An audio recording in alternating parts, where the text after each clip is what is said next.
السلام علیکم ورحمۃ اللہ۔ آپ نے نماز کے واجبات کے متعلق پوچھا تو محمد صبحی بن حسن حلاق حافظہ اللہ لکھتے ہیں، نماز کی شرائط۔ نماز کے صحیح ہونے کی شرطوں میں نماز کا وقت ہو جانے کا علم ہونا۔ دلیل اعوذ باللہ من الشیطان الرجیم، ان الصلاۃ کانت علی المؤمنین کتابا موقوتا۔ نماز کے لیے دوسری شرط حدث اصغر اور حدث اکبر سے طہارت کا ہونا۔ یا ایھا الذین آمنوا اذا قمتم الی الصلاۃ فاغسلوا وجوہکم الی آخر الآیہ۔ اسی طرح نمازی کا لباس بدن اور جائے نماز کی جگہ کا پاک ہونا، وثیابک فطہر۔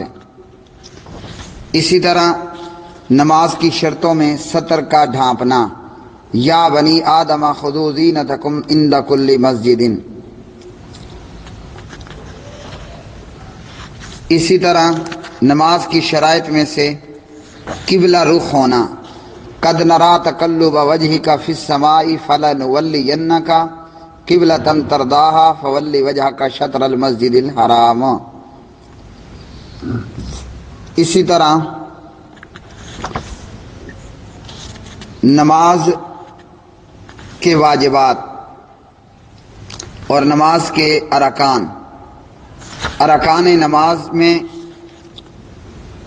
قیام۔ فرض نماز میں قیام کی طاقت رکھنے والے شخص کے لیے کھڑے ہو کر نماز پڑھنا فرض اور رکن ہے۔ تکبیر تحریمہ نماز شروع کرنے کے لیے اللہ اکبر کہنا۔ اسی طرح ہر رکعت میں فاتحہ کا پڑھنا، لا صلاۃ لمن لم یقرأ بفاتحۃ الکتاب۔ اسی طرح سکون اور اطمینان سے رکوع کرنا، یا ایھا الذین آمنوا ارکعوا واسجدوا۔ سجدہ اطمینان سے کرنا اور ٹھہراؤ اختیار کرنا۔ اسی طرح اعضائے سجدہ 7 ہیں۔ ابن عباس راوی ہیں رضی اللہ عنہ، نبی صلی اللہ علیہ وسلم نے فرمایا، امرت ان اسجد علی 7 اعظم۔ مجھے حکم دیا گیا 7 ہڈیوں پر سجدہ کروں، پیشانی، اور آپ نے ہاتھ سے اپنی ناک کی طرف اشارہ فرمایا، 2 ہاتھ، 2 گھٹنے، 2 پنجے، اور یہ کہ ہم اس دوران میں اپنے کپڑے یا اپنے بال اکٹھے نہ کریں، بالوں اور لباس کو نہ سمیٹیں۔ دونوں سجدوں کے درمیان سکون اور اطمینان سے بیٹھنا۔ اسی طرح آخری رکعت میں تشہد کے لیے بیٹھنا، اور اسی طرح آخری تشہد کے بعد نبی صلی اللہ علیہ وسلم پر درود پڑھنا۔ سلام پھیرنے سے پہلے 4 چیزوں سے اللہ کی پناہ مانگنی چاہیے: جہنم سے، قبر سے، زندگی اور موت کے فتنے سے۔ اسی طرح سلام کا پھیرنا، السلام علیکم ورحمۃ اللہ۔ واجبات نماز: درمیانی تشہد، سترہ رکھنا، اور اسی طرح اپنے اور سترے کے درمیان میں کسی کو نہ گزرنے دینا، نمازی کے آگے سے گزرنے کا حرام ہونا۔